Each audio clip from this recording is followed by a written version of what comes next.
Welcome in one and all to the double FU, the FU times two, the fantasy football universe. I am Jeremy Scholl, hashtag what is Joe Mixon may never die. And this is Jesse Moeller, hashtag King Achan in Vegas. What we do know is we're talking about week 11 running backs this week, our rankings consensus for the FFU. That's myself, that's Jesse, that's Aaron. We're going to pull them all together, tell you where they stand, and talk about how we feel about each guy this week. Jesse, before we do that, how are you? I'm feeling good. As you can tell, I get to hype up my boy HN. And we're just loving life with that aspect of it. But overall, yeah, these rankings it's pretty fun to do like the top 12. It gets really interesting outside of that. But those elite bell cow running backs, like if you have a couple of those guys, you're gonna have a massive advantage over your league's mate this week. And we can get into Kareem Hunt and all the fun issues with Pacheco, possibly running back, stuff like that. But overall, yeah, I'm excited to talk running backs, man. It's gonna be a lot of fun. Yeah, it'll be good for sure. And Joe Mixon at Dallas this week, going to be king of the North. Devon Achan isn't leaving Las Vegas because he isn't going to Las Vegas. Instead, he's going to be at home in balmy Miami going nuts. These two guys are in our top 6 consensus ranks. So with that, let's get right into it. And let's start with CMC at RB1 against Seattle. Good Lord, Jesse. Your boys are in for a long afternoon against Christian McCaffrey. RB2 this week is Saquon Barkley. Joe Mixon, RB3 at Dallas. Devon Achan, RB4. Bijan Robinson, RB5. That is my fault. I am far too high on him at Denver. I don't care. And RB6 is Jahmyr Gibbs against Jacksonville. These guys are going to crush. Who do you want to talk about? Yeah, I mean, we talked about it yesterday with Goff. I'm going to be high on every single Detroit Lion this week because they're playing the Jacksonville Jaguars at home. They have 30 projected point total. You know how they feature these running backs. I think it's going to be a very good game for both Gibbs and Montgomery, who's a little bit low in rankings, but like I boosted Montgomery up in rankings as well too, just because like we could see them pushing 40, 50 points in this game, like no problem against that defense. And if that's the case, we'll fire them up. But yeah, I'm going to hype up my guy HN and CMC. HM is just fantastic. His role's awesome. He's never seen less than I think he had 6 targets last week, but he's never seen less than that with Tua. He's the overall bell cow. The offense runs through him. He was at 23% target share last week. You just fire him up and ride him against a Vegas defense that is not what it was last year. It's not very good. Their projected total is really good. They're expected to just smash Vegas in the face, and if that's the case, it's going to run through Devon Achan. So that's why he's my potential RB1. He's RB2, but I'm real tempted to push him to 1 this week. Mm-hmm. I love it. There's really no reason to argue with any of these guys. First of all, Joe Mixon at Dallas. I mean, Cooper Rush, Trey Lance, who cares? All I know is that they're going to be feeding Joe Mixon. Little spoiler alert, I got another Texan as the number 1 at his position this week. And it's Nico Collins if he comes back. I think these guys are going to crush. I mean, Dallas is just a shell of its former self. We know Micah Parsons is back. Fine, who cares? Maybe he gets to the quarterback a little bit, but it does not do much for this defense in terms of preventing teams from marching down the field and racking up the yards and mostly scoring. Look, Fairbairn's probably number 1 at his position too, to be fair. I think Houston's going to score a ton of points. They'll go over 30 in this one. They're going to crush. But the guy we should talk about here is Bijan Robinson. The volume is coming through, and the targets have always been there. He's a plus in the passing game. He's a plus in the running game. He's the Bijan that was promised. 2 touchdowns last week against New Orleans. Look, Denver's a better defense. They're at Denver. I get it. But I think Bijan as the PPR RB1 last week, against a down New Orleans team, Denver's going to come to play, but Denver is going to limit the passing game more. I'm lower on Drake London. And because of that, I think it's a Bijan Robinson game. He's going to get up into the top 6 pretty easily.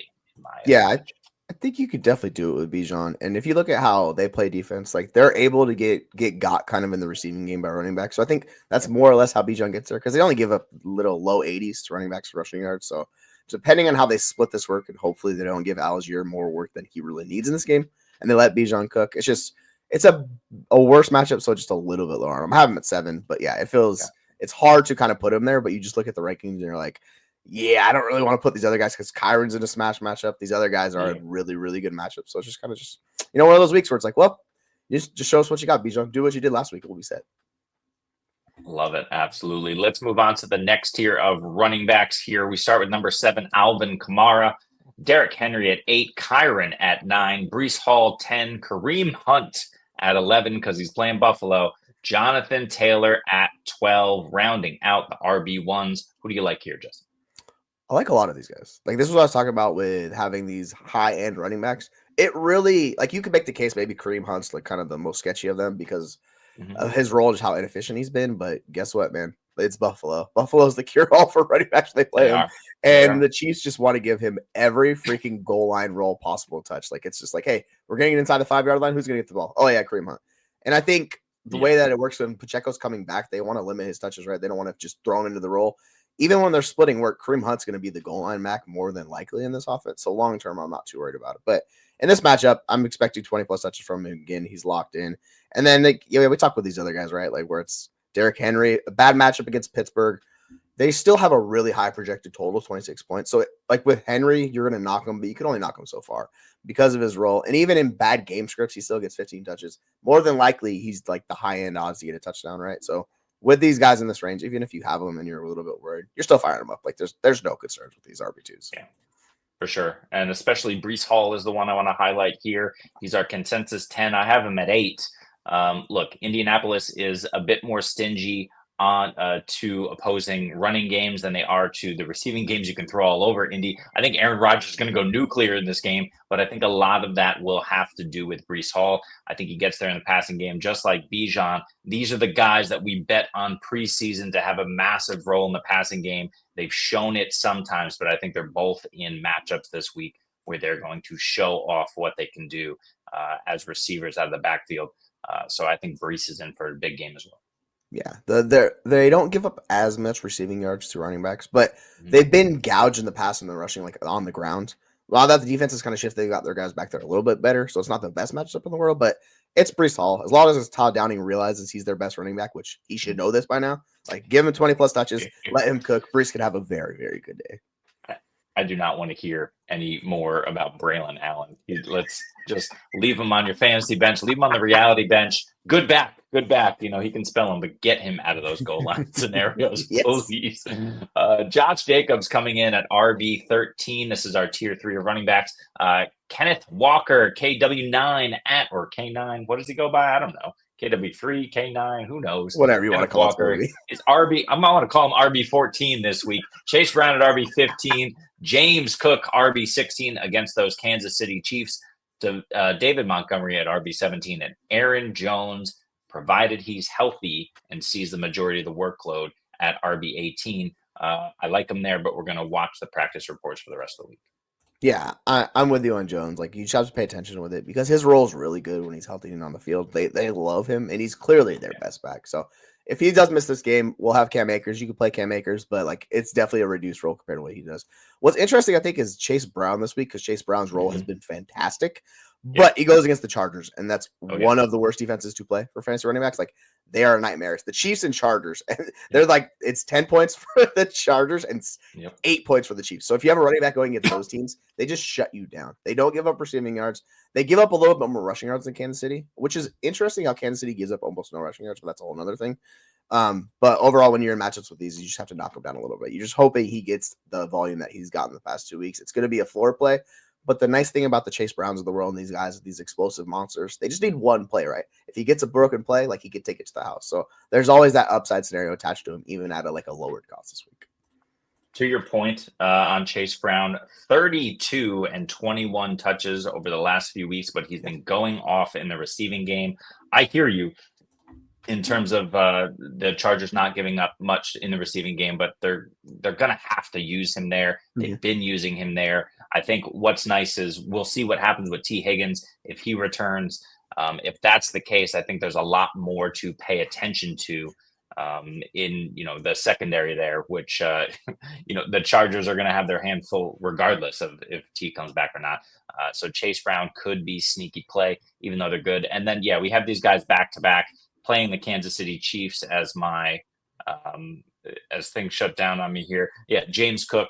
All right, James Cook is our Browns are RB15. Cook is our RB16. Both these guys in tough matchups, but they're both dynamic guys who can break off explosive plays, and I think that's what we're banking on here.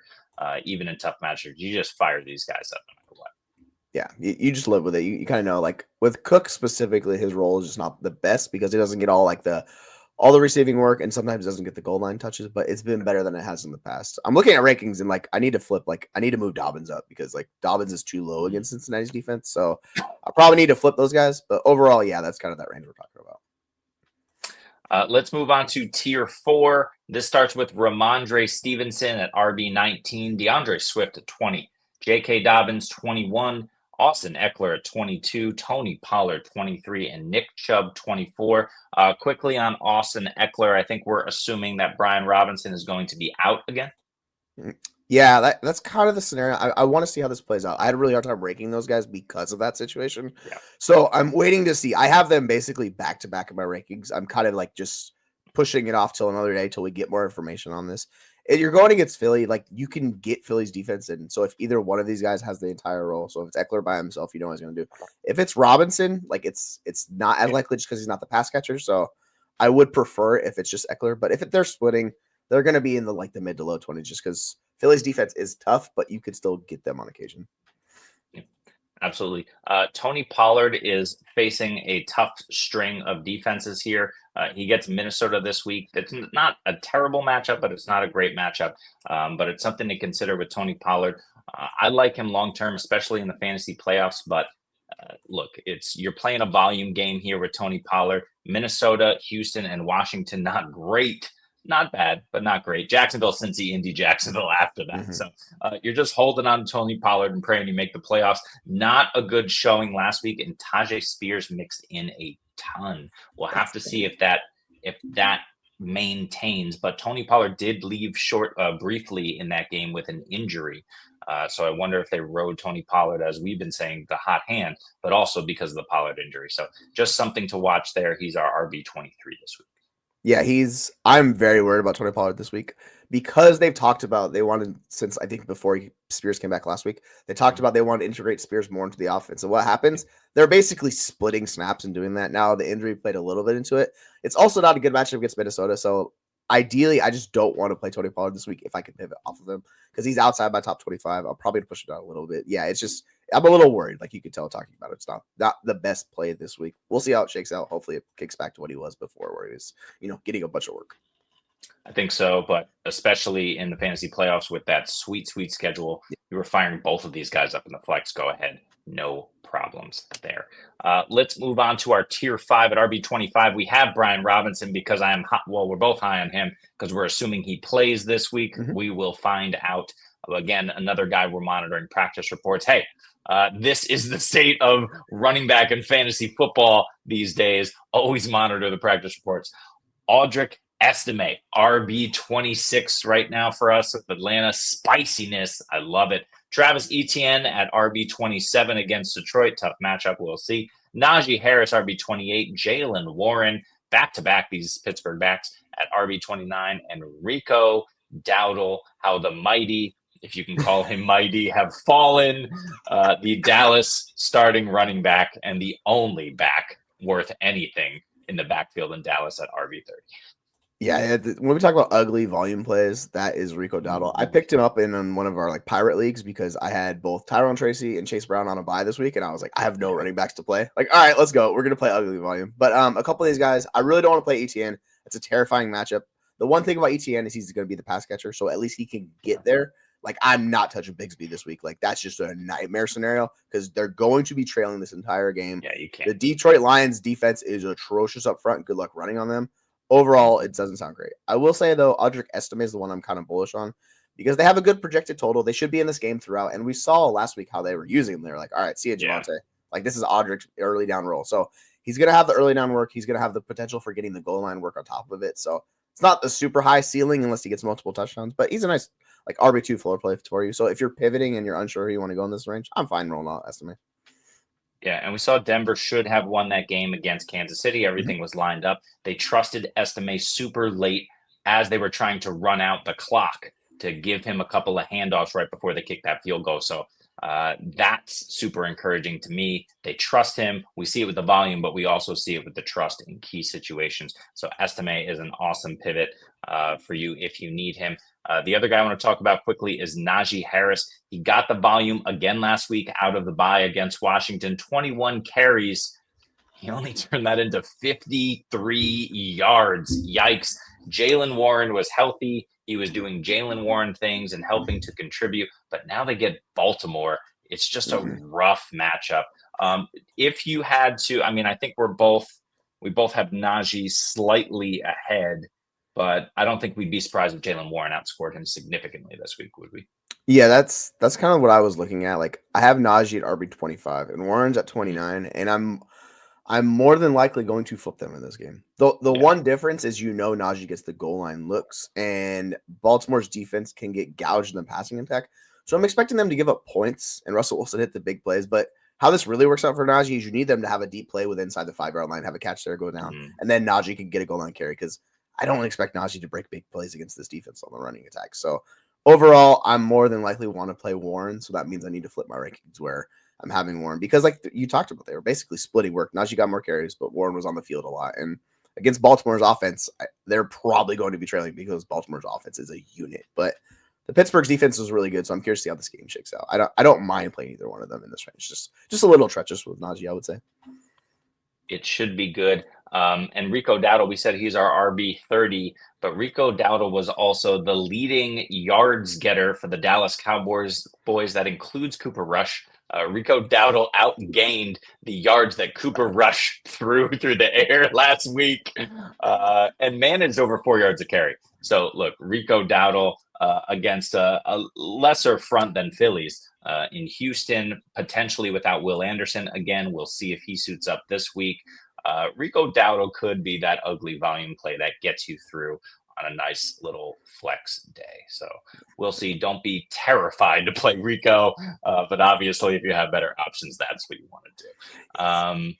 Let's move on. We are going to tier 6. These are RBs 31 through 36, if I can do math. Let's move on. Alexander Madison, talk about ugly volume plays at RB31. Tajay Spears at RB32. Javonte Williams, for some reason, at RB33. Raheem Mostert should be about 5 spots higher, but whatever, it is what it is. We'll see if he even gets a touch in this game. RB34, Justice Hill at RB35, and Tyler Algier against Denver ahead of Jalen Wright and Gus Edwards at RB36. What are we doing here, Jesse? Oh, there's a lot of guys in this range. The whole thing with Mostert is he lost the snaps and was out-touched by Wright. So if we're going down this path and you're Miami, you might as well go all the way with it. Don't play around. Either make the decision or don't.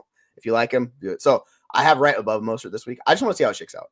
If Mostert gets that roll back because, injuries or fumbles and things of that nature, if they take it away from him, sure. I'll switch the rankings. But yeah, so, and he's been really good. So I'll play Wright over Mostert. I don't want to play their back though. It's super treacherous for those guys in the volume. I will say Javonte, the Falcons give up about 6 receptions a game to running backs. So Javonte is going to be the pass catcher unless they decide to make it the Jalen freaking show this week. So what we saw last week is Javonte got demoted, but he was a third down back, and that means he's going to be the pass catcher. If that's the case, you could make the case to play him as a PPR play. But it's more a fuller play. It's like Austin Eckler years past, where it's just previous, where you're just chasing the passing down volume. Yep. And yeah, in this range of running backs, like you're hitting that cliff where you're looking at guys. You're like, Madison didn't have a lot of volume last week. His roles changed. We don't know how it's going to go. Yeah. All these guys are treacherous. I like the upside of, say, like Spears here, just because of how they're doing that offense. But it's tough. And with Algier, you kind of know what it is. You need him to get a rushing touchdown. So overall, these guys are all RB3, RB4s with a little bit of upside potentially. Yep. Just 3 receptions for 4 yards for Tajay last week. Although they were trying to get him going. 7 rushes for 47 yards. We know if he's given a fair amount of work, he can get there on efficiency. If he scores a touchdown, you're happy. Even if he doesn't, if he breaks off a long screen or whatever, he is a decent flex. And yeah, like you said, there's not many else in this range I'd prefer over him. You want the explosive guys as opposed to Alexander Madison or even Justice or even a Tyler Algier, I'd say. I'll take the upside shot on Tajay here.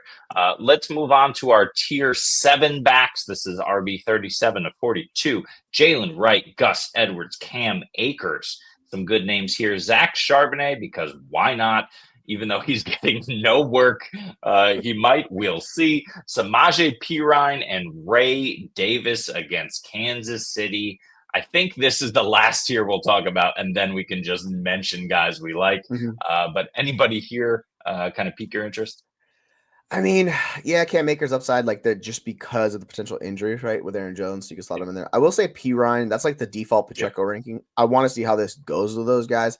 Buffalo, they consistently, it's come down a little bit. They're not the worst defense, but they're still bottom 5 at running back points allowed. They get gouged on the ground and pass. So if you want to play another running back against them, you could happily do that. On the flip side, like Ray Davis against the Chiefs defense, that sounds terrifying. I don't want to touch that one because good luck on that one. And then, like, if we talk about, say, Charbonnet, it's all of these guys that are just the priority handcuffs, right? Where they could step in the role. If an injury happens to, say, Walker, which we don't want, like, nobody wants to see that. But if that happens, then they just get all the volume in the world. So that's kind of how that works out. But overall, like, yeah, it's a rough range. And then I don't know how you're feeling about Gus Edwards, but he did have 10 touches last week. I don't know necessarily why they continue to feature this inefficient, like, old plodding back over there. But clearly Harbaugh loves himself some Gus Edwards. So we'll see how it works out. Maybe he gets some more goal line looks and finds his way into the end zone. Somehow Gus Edwards, 10 touches, 5.5 yards per carry for Gus Edwards. He looks spry, touching the ball there. But, he's only had a month and a half off. So, that'll do that to a guy. We'll see how he bounces back against Cincy. And then he gets Baltimore, Atlanta, Kansas City. So after those games coming up to the fantasy playoffs, he's going to be, the same old plodding Gus Edwards again, unfortunately. Hopefully not. I mean, both of these guys look better. Maybe Jim Harbaugh brought the good drugs over from Michigan and are sorting these guys out. But one note on Perine against that Tampa Bay Bucks defense 2 weeks ago. He had the touchdown reception, 4 on 5 targets for 25 yards and the touchdown. That's what we're hoping for. And against Buffalo, we know that you're able to get to them on the ground. He can also get a few touches in the run game over Carson's. I don't know why they keep giving the ball to Carson Steele. I don't know what they're hoping for there. That was just like a big old swing and a miss. I don't know. They don't know. Listen. The Kansas City Chiefs would never choose a running back in the draft ever again. Don't do it. Look, I know you had Kareem Hunt. You got lucky there. You got lucky with Jamal Charles. But lately, it's been terrible. Pacheco, sure, yeah, but you're only lucking out here. Just draft everybody else, get the guys and trade for the Derrick Henrys of the world. Get the Saquon when they come out. Like, what are you guys doing here? You're all about winning Super Bowls, and you're handing Carson Steele the ball 5 times a game. Pass. Stop giving it to a fullback, man. He's a fullback. He's listed as a fullback on the roster. Like, everybody's trying to make the case this year with like Carson Steele, and I'm like, I don't know what y'all was watching. He just fumbles it all the time. He's a fullback who can't keep onto the rock. Yeah. So good luck, Steele. It's a jover for Mr. Carson Steele, I will say. Ugly. I'm not going to mention anybody else in this next tier, at least in order, but I will give you a couple of names that I find a little bit interesting this week. Zamir White, what is his role going to be? We have him at RB 50, but he's at Miami. That defense you can get, they've been better than I've been giving them credit for weekly, but Zamir White is an interesting name all the way down here. Jeremy McNichols, maybe. If Brian Robinson doesn't play, but that sounds really ugly. Cordero Patterson, I wonder if they're going to actually give him the ball and feature him a little bit. And Keaton Mitchell, we'll see if he plays at all. He only got on the field for 1 snap after being activated, but they like him. Any of those names interest you? Yeah, I mean, a few of them are interesting, right? Like, you can kind of talk yourself into the scenario where they work out for you. Like, same thing with like a Khalil Herbert going against the Chargers. Maybe he gets a little bit more work, but overall, it's a bad matchup, so I wouldn't want to play him. But if you want to do the Cordero Patterson, they've kind of used him a little bit, mixed him in there. But it's more like you hope it's a special teams league because he can at least get special teams touches and then do that for you. Outside of that, man, it's just this is the range of running back where it's like I would much rather take an upside shot on a wide receiver and hope they hit for you, where it's like the boom bust wide receivers because this is a running back is really good until a point where you get to about RB 30 and then starts falling. And we're at RB 40, 50. We're like, all right, just please get a goal line touch, fall in the end zone, give us 7 points. We'll call it a day because a lot of these guys are just going to be lucky to see multiple touches in this game. I do have a deep sleeper name for you, Dameon Pierce. He's back at practice today. That's a big name because Joe Mixon, love Joe Mixon. Joe Mixon's going to get plenty, but they won't need him in the third and fourth quarter. If Dameon Pierce can come in, he can approach double-digit touches, and against the Dallas Cowboys, that could be enough. So monitor that. I don't think Dare Ogunbowale is worth much, and I'm not sure who's behind those guys in Houston. But if Dameon Pierce plays, he's a sneaky flex if you have. Mm-hmm. Yeah. There's not much else in that running back room. It's like JJ Taylor. It's a guy named British Brooks, who I've never even heard of. I'm just reading the depth chart. I'm like, I don't know that name at all. So, yeah, it's safe to say Dameon Pierce is the clear backup behind Joe Mixon. We've seen how it goes without Joe Mixon. It's clearly not the same. Joe Mixon's by far the best back. But hey, if an injury happens to Joe Mixon, which we never want to see injuries, but if that happens, Dameon Pierce will see a good amount of work in this game. So yeah, you could definitely talk yourself into Dameon Pierce. Yeah. But when we start talking ourselves into Dameon Pierce, we know it's time to end the show. We appreciate you joining us for the Week 11 RB rankings. Fire up Joe Mixon, fire up Achane as always. Don't worry about those guys, and don't worry about the guys locked into your roster. But some of these fringe guys, hopefully we're able to give you a little bit of insight and help you make your decisions. Join us, of course, on Sunday, 90 minutes before game time for those 1 p.m. kickoffs. We will talk all sorts of start, sit, decisions, discussions, and things of that nature. We're on fantasyfootball.universe.com if I can get it out of my mouth. We're on TikTok. We're on Twitter. We're on Instagram. We're on Reddit. Find us wherever you can find us. Of course, like and subscribe if you like this content. And for Jesse, I am Jeremy, and we will see you next time. Listen up.